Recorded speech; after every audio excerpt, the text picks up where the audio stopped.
less is just going to rely on creep pulling and things like that. So Cloud9, this is actually the type of lineup that Virtus.Pro, if they were to pick this into EG would go Enigma like 100% of the time. Yep. You know, they would pick a hero who just says, fine, we're going to outgreed you, and we're just going to farm so fast that your 5-man's not going to be able to outscale ours at this point in the game. But Cloud9 have a bit different way of playing around it, I think. And they're still looking for a hero for Fata, as Virtus.Pro have decided to ban out the Invoker. And Puck is taken out, as is Brewmasters, so we'll see what Cloud9 are able to get their hands on. Yeah, for Cloud9, they've been leaning on things like Nyx Assassin for quite a bit. Here comes the Nature's Prophet, so we're going to see... This is looking like a very EG draft, right? We start on TZ playing it on the mid lane. Abaddon's definitely a very EG hero. But looks like we're going to see a safe lane Prophet coming out from BZZ. EG did this the other day with an Undying and an Abaddon, actually. Yep. And I thought, like looking at it on paper, I felt like their laning phase was actually a little bit weak. But what happens is, if you end up getting even a couple of kills, like their laning phase, CS-wise, was abysmal. Like they had no farm, but they just kept fighting and kept fighting around Undying, and they kept getting all these like pickoffs and things like that, and it ended up snowballing quite heavily. And Nature's Prophet Jakiro, with Death Prophet, you're going to be able to push really, really hard. So Cloud9 now need to find an immediate answer. Do we want to try to win the laning phase hard enough to where VP's push doesn't really threaten us that much? Or do we want to try to go back for like D-push? Because right now, I mean, we assume Envy has his hero, Bone7 has his hero. It could be Aoi Zeus, and we're looking at a hero for Fata, right? In terms of counter push, Batrider isn't bad in terms of like burning down the creep wave, but they need something better than that. I wonder what exactly, like for example, Nyx is good in terms of picking off these heroes before I wouldn't they push. hate to see like a Shadow Fiend here, actually. Pretty hard to protect.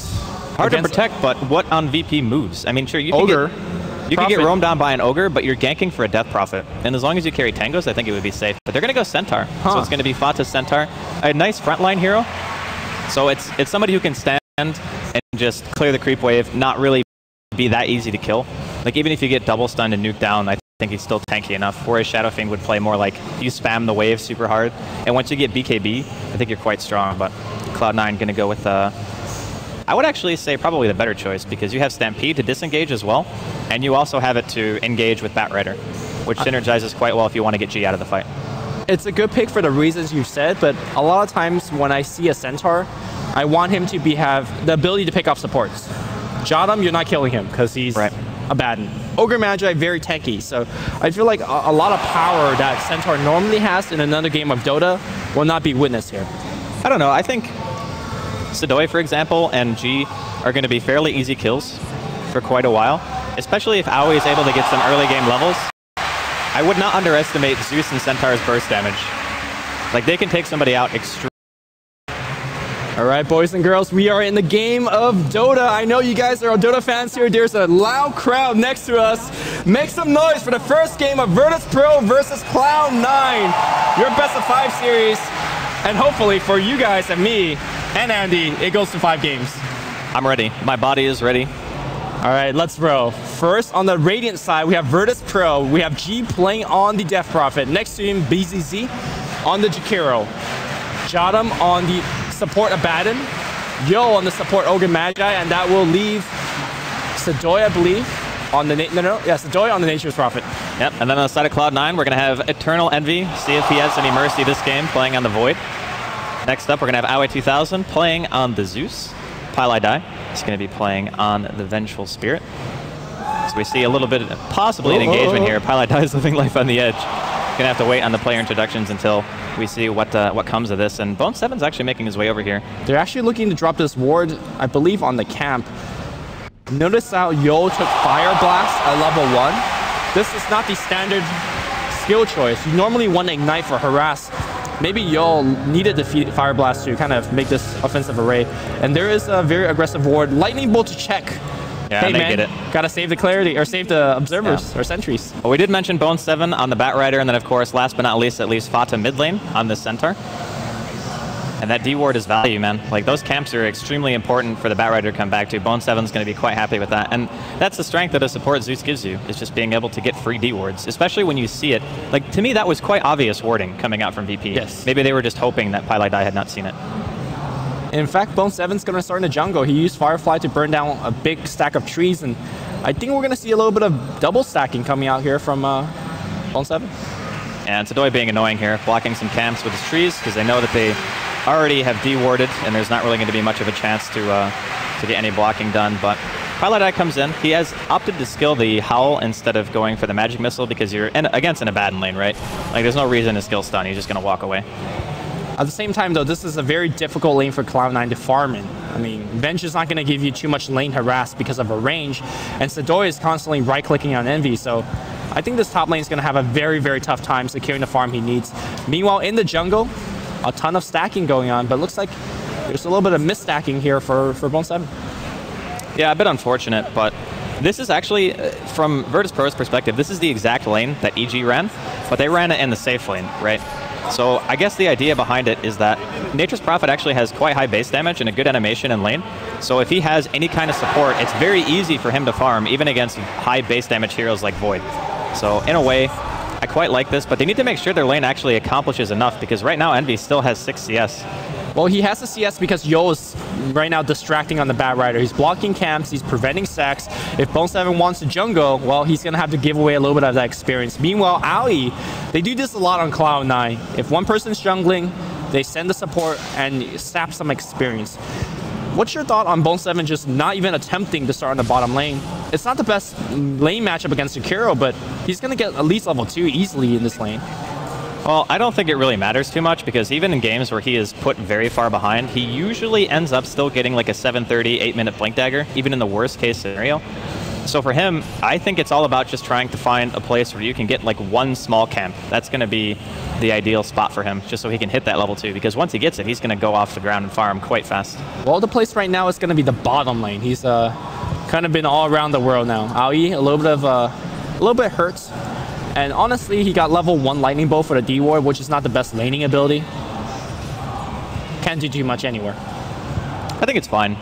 When you want to really protect the stacks, and as we talk about that, there's even more illusions trying to block, but that one's going to end up dying. I just don't know if, like from VP's side, they're definitely winning the laning phase. Like Sadoy has pulled ahead in farm. Middle lane, G is completely crushing right now. He's got 15 and 4. Fat is still farming well, but I guess it's kind of expected that this matchup would go a little bit even. And if VP get an early 5-man together with a very farmed Jakiro who has max Liquid Fire, I would say that C9 could be in a bit of trouble here. Because early game, having a Chronosphere is nice, but your damage follow-up normally would be a Zeus, but this is a support Zeus. Like, he's not going to be level 7 that fast. And your Centaur isn't really going to allow you to damage in the Chronosphere. Never mind the fact that there can be an early mech from the Jakiro. There will be a Photic Shield and Miscoils. I'm very worried about Cloud9's early game laning, like you pointed out, as well as their mid-game damage output. Void needs to get completely out of control, and he doesn't really have the lane to do it in. So are we just looking at Fata and be like, save us, please? The Space Creator, Episode 2. Yep. Centaur Warrunner. I don't know. I think it's still okay as long as they don't give away too many kills. That's going to be the big thing, I think, that dictates the game. Because if VP get towers and kills, suddenly it's twice as bad. Normally these lineups that have a tendency to go early 5-man are very underleveled, and I think Cloud9 can kind of abuse that because they have a couple of heroes who are great at farming like the opposition side of the map, say Bat Rider, Void, for example, who has a built-in escape. They can play it quite greedy. They just need to know when they take the fight that they can actually defend and win. Because it's one thing to give up some map control, but it's completely different to give up map control and die in the process. Aoi tangled up in the jungle here. He wants that rune very badly, but he definitely will die. I'm not sure whether that was worth the rune. I would say no, but... I mean, he got it, right? He did get the rune. Worth? No, definitely not worth. Especially giving the first blood to G. Yeah. That is not a hero that you want to give the extra gold to in the early game. But I quite like the way that VP have drafted this, because normally these lineups, you say the weakness is, okay, well, our laning phase is either not great or we have no catch. Now, their laning phase is going quite well. They're staying consistent farm. They actually have 3 cores farming, whereas Bone7 is going to have to recover in the jungle. And they can force the engagement by just sheer pushing potential. That's the other way around these 5-man strategies that don't have catch. And Aoi's going to be taking some damage here in the bottom lane, going to be forced back to the tier 2. But it's a very nice method of just forcing reaction out of Cloud9 by having so much push that they need to stop it. Yeah, and I think Zeus is actually not a bad support to have in this case, although he's got to be somewhat careful here. Yo, looking for the Fire Blast. Arc Lightning is a very early game spammable nuke, and if you're just looking to push out the wave, we can do that. Unfortunately, Tier 1 tower still went down, and I don't imagine that VP will stop here. They could keep going. There is really no dangerous rotation coming out, apart just from the Centaur. that could punish this kind of early tier 2 pushing on the bottom lane. In fact, in the mid lane here, Fata thinking about dive. He's going against G here. He's gonna, a Photic Shield miscoil is gonna be here. Fata is gonna give away a very important kill. Pylite Die might not even live through this. He does not have boots. He'll buy it right now. Might as well buy that teleport scroll because I think he'll be dying right here. Yeah, there's no way he's getting out of this. I mean, he can go for the juke, but I'm pretty sure Jotum knows. He doesn't have a TP. He doesn't have any regen. He's just going to go give Jotum a double kill. And that's a level 5 Abaddon at 6 minutes into the game. And he almost has 1,000 gold. Bottom lane here, doing some next level diving here. Well, it looks like they're not going to dive because they do see the TP coming in from Fata. But that's Stampede down for that engagement. Okay, so you remember when I said you can't give away kills? Right. You really can't give away kills against VP's lineup. That's the absolute worst case scenario because like Cloud9's lineup is based around Centaur getting his Blink Dagger, Bone7 getting his Blink Dagger, and just picking before VP can ever get the momentum together. But when you get behind, you're giving VP more time to get to their critical mass stage where they can just group up as 5, and then your Batrider initiation is going to be a lot harder because the Abaddon's always going to be there. Ice Path, you have Jakiro, and then you have an Ogre with a stun as well. So I don't think Cloud9 can afford to do that. Well, the saving grace that Cloud9 has is that Envy is actually farming quite well. You got to keep in mind that he's up against Sidoi, who's constantly harassing him. He's actually managed to pull up 33 creep kills, which, if you look at Jakiro, not too far behind. And then also the Batrider, despite getting double Mud Golem stacks in the jungle, he's almost there to the Blink Dagger. Yeah, I mean, Bone7 knows how to do this so well that, like I said, even in worst case scenario, he's going to have his Blink Dagger probably in another 2 minutes or so. And that is a really, really good thing for Cloud9 because up until this point, they only have the fact that they're farming on 2 heroes going for them. So we'll see if they're able to pull this back a bit. They are going to drop a Solo Sphere on Sidoi. Teleport reaction coming in. Jotum, unfortunately, not here this time to save, and that's going to be the first kill for Cloud9. And these kills are very important just for gold. Meanwhile, it looks like we have a little bit of Stampede usage. Not sure what's to engage or disengage, but nothing came out of it yet. And he wanted to go for G. Virtus.Pro continue to siege mid tower and bottom tower at the same time. I think Cloud9's going to lose at least 2 more towers in the near succession. Yeah, and they might lose Aoi as well. Teleport behind enemy lines here. Sidoi with a brilliant treant block. Free kill and a tower going the way of VP. They currently lead 4-1 at 8 minutes with a 5-man pushing lineup. They're picking up high ground at 8 minutes in the game. What do you do to stop this? I mean, this is what we talked about, right? How to punish a Void. End the game extremely fast. And they're doing just that. Liquid Fire is a very consistent pushing. Meanwhile, top lane, Yo's going to try to run away from this. I mean, he's just creating a ton of space. This is space, yeah. This is not Cloud9 defending the tower. Honestly, Cloud9 can't do anything about defending the tower, though. They'll TP back right now. Chronosphere is up in 60 seconds. All right, here we go. Yeah, Bone7's coming in as well. He's got his blink. Here, Fata gets 1 quick kill. Yo, a little bit slow here. I think Sidoi's a more worthy kill. They're going to go for him. The Wrath of Nature is going to come through. There's a pull. Jotum looking for the miss and a Photic Shield. They'll drop it in. Ow, he's taking a ton of damage. Sidoi will go down. And meanwhile, they might lose Jotum as well. Jotum will pop his level 6 ultimate. They'll kind of walk around him. A Photic Shield is on. Envy balling up. He has Chrono in 40 seconds. I think they'll let him go. They can't do enough damage to get the kill. Okay, so they just reacted with 4 heroes. They still end up losing 1. Their tier 3's almost dead. Even though they definitely got the exchange and experience and gold there. The other towers are still being pressured. Like, G's about to kill the tier 1 middle lane. Aoi goes for a deny. Doesn't get it. And now G just wants to try to chase him, but he does miss on a Crypt Swarm. And, looks like we have a Sprout on top. Pylite Die gets a kill here. Meanwhile, a little bit of backstab on the bottom lane. Envy got to jump out of there. Perfect chain stun coming out from Virtus.Pro. And yeah, the fire will burn him down. Kills everywhere. And the most important lane, again, for Virtus.Pro is on the bottom. Now, before G push down the mid tower, here's a rare scenario in Dota. Do you not push down that tier 1 mid so they don't have a glyph? I mean, because that tier 1 mid is worth very little compared to this tier 3. I don't think the glyph is... Well, it could actually matter quite a bit. They have Zeus ulti, they have Centaur ulti, and Sphere when Envy's alive. So I don't know if pushing into this is actually in the best interest of VP. So that, yeah, killing that tier 1, I mean, if I were them, I would just back up and go for the other tier 1. Like, go safe lane, or at least go for tier 2 mid. It's a bit safer because this choke point is really easy for you to get, like, good initiations with Envy. Yeah, Chrono is already online. Fata, does he have Blink yet? He's not even close. Batrider, however, does. And here we go. I think Cloud9 is forced to turtle in the base, which allows Sidoi to push top if he wants, but I think, like, Virtus.Pro is putting almost too much emphasis on this tier 3. Well, they are going to go for it. They do have Jottam sitting in a pretty good position. I mean, all they have to do really is save G, and Jottam's going to go forward here. Lasso onto G, immediate stun. Bone7 almost dropping immediately the sphere. It's going to hit on 4 from Envy. Can they get any follow-up? They will be able to take down G. There's no more exorcism. Fata chasing down here. Jottam still has his ultimate up. They want to try to turn it around, and they do have a stun. Pylai die with the swap. He's going to trade his own life. It's 2 for 1, but again, G is dead. They do not look like they want to try to go high ground now, but Cloud9 have used everything in their arsenal to defend. Oh, they still have a glyph available. Never mind, that's been used. Fata takes a fire blast and an ice path to the face. We'll be fine here, and Tower's gonna go down. Envy jumps in. This is a very close fight. There's a... I think he's dead. He's dead. Bone7's back. There's just way too much push. I did not expect this game could end in about 12 minutes of gameplay. Bone7's also dead. And here's a tier. The Rax is being sieged down by liquid fire, by trees. How do you defend this? Oh my god, the multicast on the Aoi. They follow it up with an ice path. It's a triple kill for Jottam. 3 down on Cloud9. Still 20 seconds left on Aoi. Around 10 for Bone7 and Envy. And they're just going on the range racks. They want to get something out of this for sure. Virtus.Pro with a brilliant early game push. Well, Centaur's back. Void's back. Bad is back. One more fight here. They don't have any ultis. They still need 20 seconds before they even have Lasso. They see Envy teleporting here on the left side. He could jump in, but he's going to eat a ton of stun. And yeah, they don't even care. They're going to just siege the tier, the Raxus. I keep calling it tier 4 because I feel like this is so important for Cloud9. Cloud9 will lose the Rax for sure. Yep, it is dead.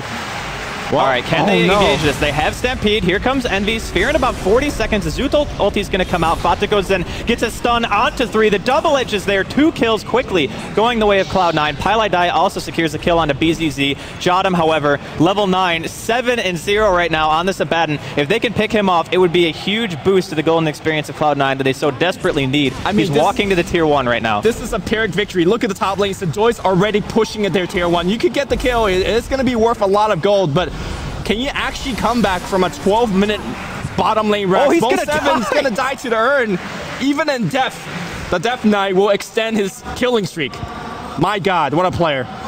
All right, so again, Sedoy making stuff happen when the rest of his team is trying to retreat. So definitely well played by him. Solo pick. Yeah, he's got Sphere. He's got Sphere. He's dead.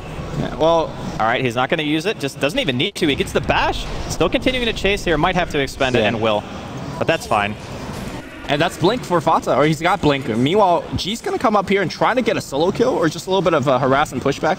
Okay, so the unfortunate part of having to use Sphere for that kill is that you're still going to have Sedoy up in about 20 seconds with teleport, and the rest of VP is close to your tier 2. You're forfeiting at least 2 towers. Yeah, I think you lose 1 for sure, but I don't know if they're actually going to try to go high ground again.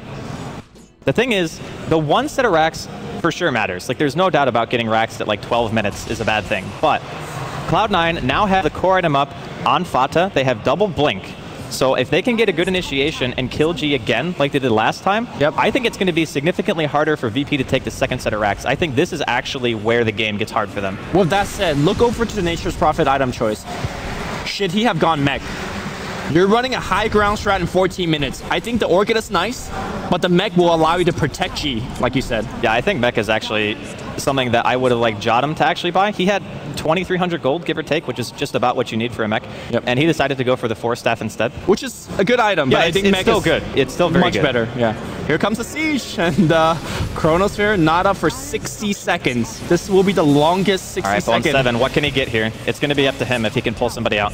Last time, he just blinked into Ice Path. He blinked into Fire Blast. It's really hard to initiate, and anytime you're stunned under this... he blinked another Ice Path. The swap has to come out. The 3-4-man Centaur Stomp, the Zuso, they bring down Sedoy. Quick kills, and Cloud9 will just retreat to high ground. The tier 3 is still heavily under siege, but they defend, they hold. My God, that is scary. Okay, so they almost had to use everything there again. They used Stampede. They had to use Swap on Bone7 to keep him alive. The one thing to note here for VP is that they are extremely underleveled. We talked about this in the beginning of the game. G is level 9. Yep. He's level 9. Fata's level 11. If they can even get level 2 Exorcism, the difference in the pushing power of VP would be massive. So I think maybe for just a minute or two, try to get level 11 on him. His ultimate is the most important thing for their team right now. Well, here comes Cloud9. They want to see another jump. That's going to be a 2-man chrono if they want to do it. Or it's going to be a 2-man chrono. There you go. They're going to focus. Oh my God, that flame break almost pushed them out. They get 1 kill. You just leave Jottam because you're not getting him. Abaddon, what a hero. All right, well, Bone7 is going to be able to get out of here too, so that's definitely good for Cloud9. That bought them at least 40 more seconds. I don't know, man. This is tense. Like, if Cloud9 lose another set of racks, I think it might be too much. 1 is definitely, you can recover that. But 2 is asking a lot. And G is closing in on that very strong level 11 that he needs so much to be able to go high ground. Aoi trying to D-ward here, but here comes Yo. Fire Blast, not going to multi. And Aoi will finally D-ward with the... actually, he might be... Got to be somewhat careful about this. So in terms of item progression for Envy, obviously he's had to be in a lot of team fights. So he's gotten 5 kills. He's working his way towards a Maelstrom, which I think is a very good choice. You just simply need the damage output to kill inside of the sphere. Yep. That's one of the most important things right now. Because prior to Fata having Blink, they almost had no follow-up to damage in there inside of like Zeus, right? Like he was the one hero who could actually follow it up reliably. And I guess maybe Venge if Pylai was standing in a good spot. But now with the Blink Dagger, you can follow it up nicely. And we even saw Fata get a 4-man stomp on VP last time when they were going up high ground towards top. So if he can keep doing that, it's going to be pretty scary. Here's the thing, Sidori with Orchid, if his finger's fast enough, oh no, this Aegis actually matters quite a bit for VP. In fact, they will use the Exorcism, a very long cooldown ultimate, at least in this game for it. I mean, it seems long because the game itself only lasts around 17 minutes. Right. So in that sense, yes, it is, because you're basically waiting like, I don't know, 10% of the game more or less to be able to use your ultimate again. But it's still important because if they kill G in the first push, I mean, it's still bad because you lose Exorcism. Yep. But at the very least, he's not just going to be gone. I mean, even as a hero that could just spam down the crit wave, he's not bad as a pusher. So, all of the odds are really stacked against Cloud9. Let's see if they can have the ability to extend the game, because that's all they want to do, right? Drag it out, and hopefully their hero would overpower Virtus.Pro in the late game. Stampede's going to get used. Looks like the kill was attempted on Yo on the bottom lane, will not get it. Meanwhile, though, G looking to initiate. They have double Yule Scepter here now. I mean, the lead that VP have accrued is basically just a goal lead at this point. Cloud9 are actually ahead in experience by a small margin, but still ahead nonetheless. Well, they also have a lead in quote-unquote pressure, right? That bottom lane has to be constantly defended. That is definitely true. I would say, though, that if you're VP, you actually feel more pressure than Cloud9 right now. Just because of the clock? Yeah, you have to go high ground again. Like 1 racks, not enough. But definitely not. Are these bad late game heroes? You have an Orchid and Nature's Prophet. G is farming extremely well. It's because when you lose the pressure from VP's lineup, Cloud9's lineup gives you an insane amount of pressure, because not only do you have to end the game because of Void, but they have 2 Blink initiators. As soon as you give up your map control, VP's game plan falls apart. You can't just go back to this kind of split farming strategy that VP with their team. There's no way. Cloud9 would absolutely pick them apart if they failed another push. I think this tier 3 will be forfeited. Nobody on Cloud9 is actually even in position. However, there is no Exorcism for 30 more seconds. Void is available, and he does have an Invis. But I almost think you don't want to use the Chrono until you see the Exorcism kill up. If you kill G right now, it's like, yeah, okay, I come back alive. Here's the Exorcism. Good luck. Oh, they find BZZ. This could be the timing they're looking for. Johnum's not close enough to be able to get a shield on him. He's going to go for it self-fuels. Are they going to go for the racks here? Are they going to try to save BZZ? He's getting solo. Still alive from the Abaddon. Envy, he gets silenced. He's actually going to be the first one to drop. No buyback. He's dead for 40 seconds. Pylai dies, but immediately goes back into the game. BZZ still going strong. There's Aoi's ulti, eventually finishing off the Jakiro. Fata dies as well. The Exorcism is up. That's game. And this is the high ground VP we're looking for. That's actually game. There's no way you're going to kill G twice, and even without Exorcism, just right-click, the ability to push down the creep wave, that will do it for Cloud9. They're going to try to hold as much as they can, trying to bring some damage on GG, but in fact, Spawn 7, that's going to get initiated on. The top racks is gone, so that's 1 more racks down. Maybe calling game is too fast, but they are very, very, very far behind Cloud9. They are absolutely crippled. The thing is, Envy still has Sphere. He didn't use it in that team fight. So without Sphere, how are you supposed to defend against this push? It's going to be up now. They don't have Stampede, but Fata's up in about 5 seconds. Bone 7, no lasso. Here comes the Sphere. It's going to land on 2. They really want to kill this Jakiro, so they can't continue to push, and they do pick him off. I think if you're VP, you just run. Yeah, there's no way you can fight Run this. like the wind, man. You got what you needed. Here comes Bone 7. He does not have lasso for 10 more seconds. Jump forward. I mean, Jodam's a very tough kill. In fact, it's going to be Envy in a lot of trouble. Look at the damage that Envy's taking. The Urn will bring him down. Fata cannot land a hoop stop on any major core, so he will go to Jodam. Jodam pops his ultimate. It's retreat time for Cloud9. Cloud9 loses Pylai down on the way out. We'll lose Fata also on the way out. And I think if you're Virtus.Pro, you just do a reverse 180 and go back for the Raxus. I mean, all their heroes are dead for 40 seconds, and Aoi is the last one standing here trying to get a kill onto Yul. The shield is there again from Jottam, and it's a triple kill for G. 4 down on Cloud9, and VP look to walk up middle lane. BZZ is going to be alive in just under 10 seconds. Look, if this was a game of StarCraft 2, I think Cloud9 got circling rushed. Is that the appropriate? This is a 6 like this is like a cheese, right? Almost. Yeah. But the thing about Dota is you could see the cheese coming because this is draft. Yeah. This is a very like one of the most beautiful draft I've ever seen. Well, they executed it very well too. I mean, I think when you watch this game from an observer standpoint, it's very easy to say, oh yeah, well clearly they're going to push. You just have to look at what Cloud9 actually had to deal with it. Like Envy, even with the farm that he had, he was doing really well in this lane.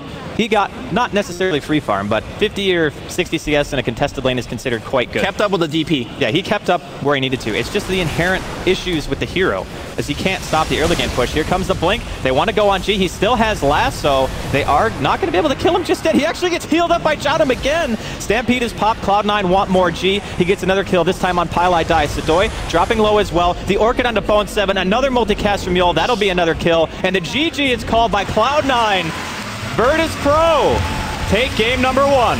In 22 minutes, 6.82. I don't think I've seen a game decided this fast with 5-6 Raxus down. Virtus.Pro, they may be the underdog, but their drafting, their play, their execution. Wow. I couldn't have said it better myself, man. I was really impressed with how they just stuck to the game plan. They understood their draft so well. They're like, if we have to back, we lose the game.